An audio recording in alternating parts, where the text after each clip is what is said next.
Pak Denny. Halo. Halo. Selamat Pak siang. Denny ngobrol santai ya Pak ya, boleh ya? Boleh. Ini nih Pak Denny kalau mau kuliah di Magister Ekonomi UNER nih Pak. Pak, kalau secara umum biayanya berapa sih Pak kalau mau masuk sana? Kalau secara umum lewat PPMB ya. Ah. Itu per semester namanya itu SOP atau UKS lah kalau sekarang namanya. Itu 8,5 juta. Kemudian ada satu kali untuk bayar SP3 atau UKA sekarang bahasanya itu 10 juta. Jadi kalau dibandingkan dengan perguruan tinggi sejenis di level yang sama, ya kita mungkin paling murah. Paling murah ya Pak Paling ya? murah dibandingkan mungkin dengan UI, UGM, ITB. Berarti total selama kan di sana 2 tahun ya Pak Denny ya? 2 tahun menurut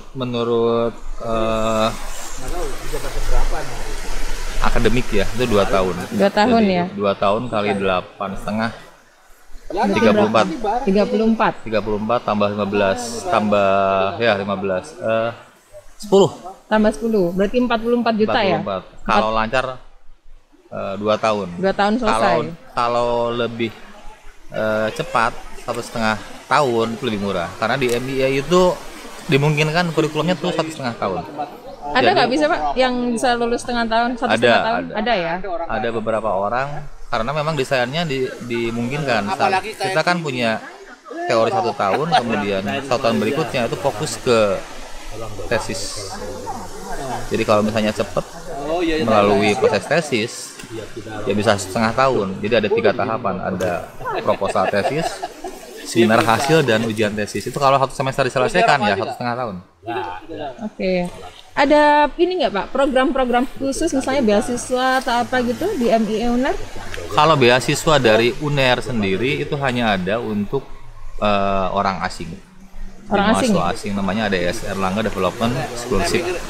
Jadi kita coba kita merekrut orang asing untuk kuliah di UNER. Ada skema beasiswa untuk orang asing namanya ADS. Yang memanfaatkan itu adalah biasanya teman-teman dari negara berkembang lah. Kita punya dari Tanzania ada 1 orang, kemudian dari Madagaskar. Yang terakhir itu dari benua Afrika tapi belum masuk ke sini.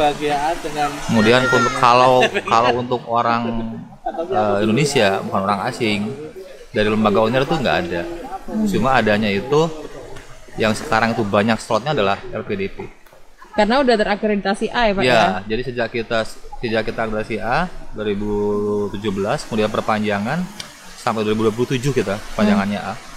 Jadi kalau nggak salah sejak tahun 2019 kita termasuk salah satu prodi tujuan dari studi dalam negeri untuk LPDP.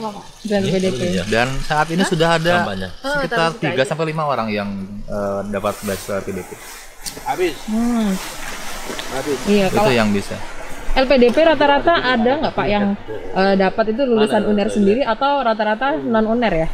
Kalau yang daftar ke prodi MBA UNER itu dari non UNER. Oh. Jadi kemarin itu ada yang dari kebanyakan dari luar Jawa ya, luar Jawa. Karena memang kita jadi mungkin salah satu prodi unggulan mungkin kalau di wilayah timur. Tapi kalau yang dari kita dapat LPDP itu mesti keluar. Maksudnya keluar negeri atau keluar prodi di dalam negeri. Tapi sebagian besar itu keluar. Oke. Harus keluar negeri. Itu Pak, ada program ini nggak Pak? Yang kayak double degree gitu? Double degree itu kita sudah berlangsung tahun ini dengan 2022 ya? Ya, 2022. Dan jadi skemanya itu adalah setahun kuliah di kami, kemudian setahun kuliah di UA ya, University of Western Australia. Kalau di kami kan prodinya kan ilmu ekonomi. Kalau di UA itu Master of Public Policy. Master of Public Policy. Cuma saat ini masih dikhususkan untuk mahasiswa tugas belajar dari BPS. Karena beasiswanya itu melalui skema AAI ya, yang menyelenggarakan Australia Award Indonesia. Jadi skemanya adalah split side. Jadi ketika mereka kuliah setahun di MIE itu biayanya biaya dari institusi BPS. Kemudian setelah setahun full di Australia itu AAI yang biaya. Terus syarat untuk lulus biasanya kan harus publish gitu ya Pak ya? Itu seperti apa Pak Denny? Memang publikasi salah satu syarat kelulusan ya. Jadi selain dari ujian tesis, kemudian nilai mata kuliah minimal B semua, kemudian IP-nya harus minimal 3, ada syarat TOEFL score minimal 475. Satu lagi, karena kita lagi gencar internasionalisasi, ngejar ranking dari QS ranking, maka ada salah satu syarat lagi, publikasi adalah salah satunya. Jadi publikasinya itu adalah termasuk dalam bobot penilaian dari tesis. Sepertiganya. Jadi kalau misalnya dia ujian tesis, katakanlah dapat 90, itu baru 2/3. Nah, sepertiganya itu adalah dari publikasi. Itu syaratnya publish atau accepted gitu aja Pak? Mungkin accepted gitu. Boleh, tapi asalkan ada buktinya, LOA-nya. Tidak harus internasional sih, bisa juga nasional, bereputasi ya, Sinta ya. Sinta berapa Pak minimal Pak? Minimal Sinta 4. Sinta 4, Sinta 3 bisa. Jadi kita punya levelnya. Jadi kalau misalnya lebih tinggi berarti bobotnya 1. 0,9, 0,8. Tetapi ada insentif kalau bisa masuk publikasi di bereputasi Trindex Scopus, berapapun Q-nya, mau Q4, Q3, itu otomatis A ujiannya. Jadi otomatis ujian hanya formalitas saja. Auto A lah pokoknya kalau dia udah punya publikasi internasional. Biasanya itu publikasinya apakah bagian dari tesis atau bisa yang terpisah Pak Denny? Bagian dari tesis. Bagian dari tesis. Jadi terkait dengan topik, walaupun tidak sepenuhnya ya, tapi terkait dengan topik tesis. Iya. Apa lagi ya? Kendala yang biasanya dihadapi mahasiswa. Kalau ini Ibu ya sih. Kendala mahasiswa itu, kalau S2 itu karena sebagian besar itu udah kerja.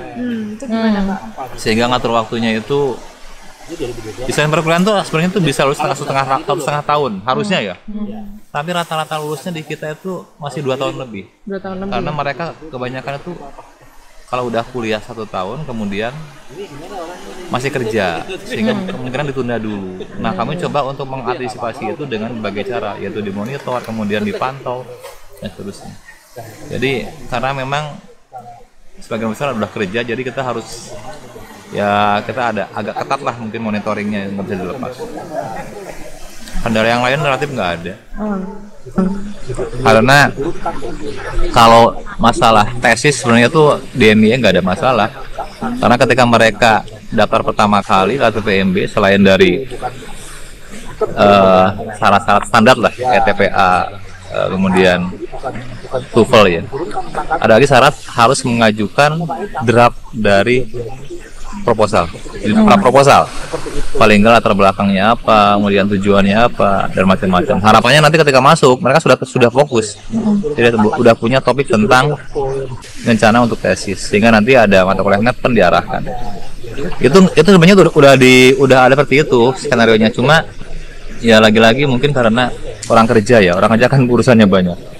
Tapi kalau dari jalur jadi fast track, kemudian DPS, itu biasanya 2 tahun lulus. Karena yang kalau kerjasama kan, kalau beda 2 tahun kan biaya sendiri. Nah, yang mungkin yang agak masalah itu justru malah yang dari jalur umum yang sudah kerja biaya sendiri, nah, itu jadi masalah. Tapi kalau BPS itu kan dari kantor. Kantor kalau kelebihan pasti bayar sendiri, mikir kan. Tapi kalau biaya sendiri udah kerja, nah itu biasanya yang susah, makanya harus ekstra ketat monitoringnya. Ada nggak Pak kasus mahasiswa yang di DO atau? Ada di DO tapi tidak banyak. Biasanya karena apa Pak? Karena dia hilang. Karena dari aspek mahasiswanya ya. Jadi setahun itu dia udah kuliah. Setelah harus mengerjakan tesis melalui tahapan-tahapan ujian proposal, kemudian ujian tesis, itu biasanya mereka tuh hilang. Mungkin awalnya disambi dulu atau kerja dulu macam-macam, itu hilang. Kemudian mereka biasanya dapat surat dari rektorat, kami juga udah berusaha untuk menghubungi. Kemudian karena studinya kan maksimal 4 tahun maksimal. Biasanya setelah dia 3 tahun tidak ada surat peringatan, kemudian kami juga hubungi. Nah, ada yang respon, ada yang tidak. Yang respon biasanya selamat. Karena kami punya program khusus untuk menangani masalah yang namanya BWS ya. Batas waktu studi. Jadi ada treatment di sana lah, mungkin ada pendampingan. Tapi kalau orang yang nggak respon, udah dihubungi susah, ya kita nggak bisa apa-apa. Ya itu yang dewa seperti itu. Jadi yang nggak bisa dihubungi, yang nggak bisa kerjasama, kita udah ngasih keringanan, tapi tidak banyak. Tidak banyak. Seumpama nih Pak, ada mahasiswa baru S1 gitu, yang IPK-nya tuh nggak terlalu tinggi gitu ya, bilang aja 3,2 atau di bawah 3 gitu. Yang mahasiswa yang nggak pinter matematika atau ekonometrika, itu menurut Bapak bisa nggak? Bisa ya Pak ya? Jadi kami itu punya jalur itu banyak. Jadi kalau dari jalur reguler itu dari melalui PPMB. Itu ada ujian tulis, materinya adalah TP, ada bahasa Inggris ya, ada non tulis. Non tulis itu ada tiga jalur lah. Pertama jalur dari lewat auto Bappenas dan TOEFL. Jadi kalau punya TOEFL atau Bappenas yang memenuhi syarat, asalkan tidak kadaluarsa, itu bisa langsung daftar di sana dan langsung wawancara. Kemudian ada jalur yang berikutnya adalah berprestasi. Ini khusus internal ya. Lulusan yang 3,5, jadi nggak usah tes, langsung wawancara. Atau lagi, namanya adalah jalur portofolio. Jadi untuk mereka yang sudah bekerja, expert di bidangnya, mungkin dia menjabat jabatan tertentu di kantornya, dibuktikan dengan rekomendasi pimpinannya. Kemudian ada juga mungkin dia aktif nulis, punya publikasi banyak misalnya. Kemudian dia juga mungkin aktif di kegiatan-kegiatan yang lain, pembangunan, ada rekomendasi, jadi tanpa tes tulis langsung wawancara. Nah sehingga, itu yang jadi jalur PPMB ya. Yang jadi jalur internal itu kan ada fast track. Ada fast track. Jadi mahasiswa S1 yang berprestasi, dia belum lulus S1, kemudian nyambung S2, nanti ketika lulus dia dapat gelar S1 dan S2. Nah jadi mahasiswa yang dia tidak termasuk yang di bawah 3,5 ya, kurang pintar itu, ya dia lewat jalur umum. Uang syaratnya cuma 2,75 kok. Maksudnya 2,75, jadi rendah kita 2,75. Nah kemudian bagi yang dia S1-nya non ekonomi, itu juga kami fasilitasi, karena kalau yang non ekonomi atau ekonomi dia sudah lulus lebih dari 2 tahun, itu ada namanya program matrikulasi. Jadi sebelum dia masuk kuliah, itu ada matrikulasi dulu selama beberapa kali pertemuan. Jadi untuk pembekalan ya. Jadi apa aja Pak mata kuliahnya Pak? Kalau untuk matrikulasi itu ada 4, yaitu teori ekonomi mikro, teori ekonomi makro, matematika, dan statistika. Itu syaratnya harus lulus minimal berapa atau cukup pas gitu? Karena untuk matrikulasi itu kan ada post testnya, ada post test dan ada batas kehadiran minimal. Jadi kalau dia katakanlah hadirnya adalah sesuai dengan minimal, kemudian ikut post test dan nilainya gitu ya, itu minimal BC. BC itu dia udah aman, lolos ya? Aman. Jarang lah yang ngulang matrikulasi itu. Kalau mau dapat info-info lebih dalam, sebaiknya menghubungi siapa Pak Denny? Kalau untuk pendaftaran, khusus pendaftaran ya, itu di websitenya PPMB, di www.ppmb.uner.ac.id. Kalau yang sifatnya ada pendaftaran. Tapi kalau info tentang prodi sendiri sebagai ilmu ekonomi ada di websitenya ekonomi, nanti masuk ke magister ilmu ekonomi. Di sana sudah ada kurikulumnya, sudah ada visi misi dan macam-macam. Yang jelas kami itu tahun ini juga dapat berkah juga. Kami juga dapat akreditasi internasional ya. Selain kita punya ABES, tahun ini kita dapat FIBA. Jadi kita punya 2 internasional akreditasi. Kemudian untuk nasional udah jelas otomatis lah sampai 2027. Jadi aman untuk tetap diakui baik nasional atau internasional. Kalau misalnya untuk hal-hal teknis Pak, bisa datang langsung ke kantornya nggak Pak? Boleh. Boleh ya? Alamat kami itu di lantai 6 gedung ABC. Gedung 6. Jadi di sana ada namanya tenaga pendidikan ya. Ada Mas Rudi di sana yang standby dari mulai Senin sampai Jumat jam kerja. Boleh. Kalau misalnya rumahnya bukan orang Surabaya, rumahnya jauh, untuk informasi awal bisa ngajukan ke email. Emailnya prodi kami ada. Sudah saya tulis di websitenya prodi. Intinya welcome lah ya. Welcome. Kemana aja saya baru balasi ada email tanya tentang Prodi. Tapi mungkin kalau hal teknis yang berkaitan dengan pendaftaran, saya terbatas pengetahuannya. Karena itu ranahnya untuk PPMB, jadi ke PPMB. Tapi kalau misalnya saya tahu, saya jawab itu emailnya itu. Jadi mungkin itu ya gambarannya ya. Jadi menurut saya sih dari sisi biaya nggak terlalu mahal ya dibandingkan dengan yang setara lah. Kemudian jalur masuk juga banyak melalui PPMB atau melalui kerjasama atau fast track. PPMB pun juga ada beberapa jalur, ada yang portofolio, ada non tulis, tes tulis. Syaratnya juga kan cuma 2,75. Bagi yang non linear juga ada matrikulasi. Kurikulumnya juga didesain satu tahun kuliah, setahun tesis, bisa lulus 1,5 tahun kalau misalnya mau. Kemudian akreditasi kita juga nasional, internasional, double degree kita udah jalan dengan UA untuk BPS. Kedepannya mungkin kita untuk umum karena masalah biaya ya. Kita cari coba sumber pembiayaannya. Insya Allah kita selalu mengupgrade diri lah, memantaskan diri bahwa kita emang salah satu yang terbaik mungkin di Indonesia.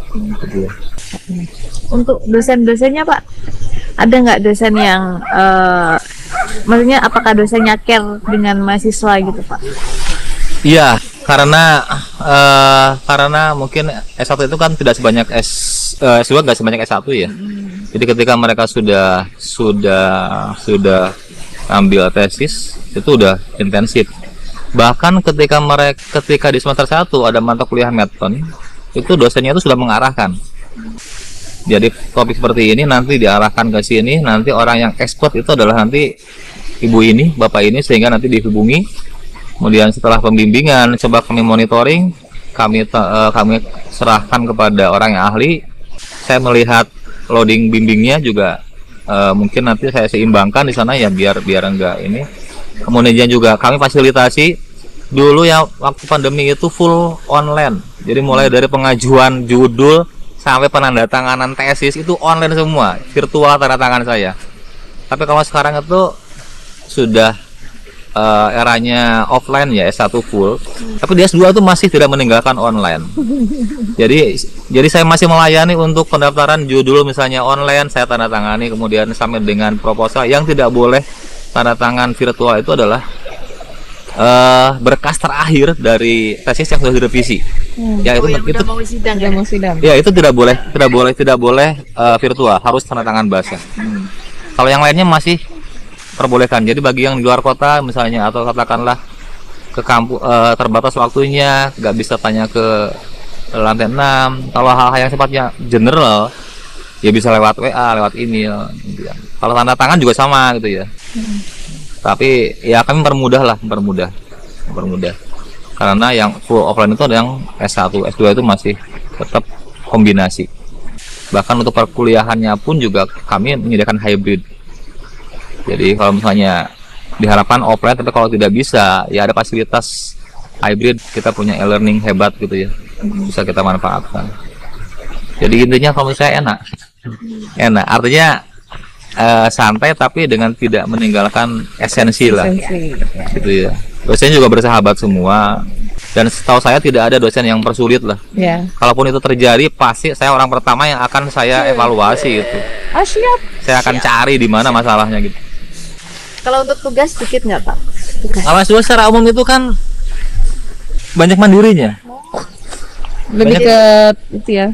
Banyak mandirinya, bahkan Paper ya. paper karena ada syarat publikasi ya, belajar untuk mereview jurnal sebagian besar. Di S3 lebih parah lagi karena kan memang harus ada muncul namanya itu apa, novelty macam-macam. Jadi memang seperti itu. Oke. Makasih ya Pak Dani ya. Oke. Ditunggu mahasiswa. Ya, udah ya. Bincang-bincang santai kita sama Pak Denny, Bu Yesi. Santai. Minum kopi ya. Kopi ya nggak dingin-dingin. Ya, soalnya di kerumupi.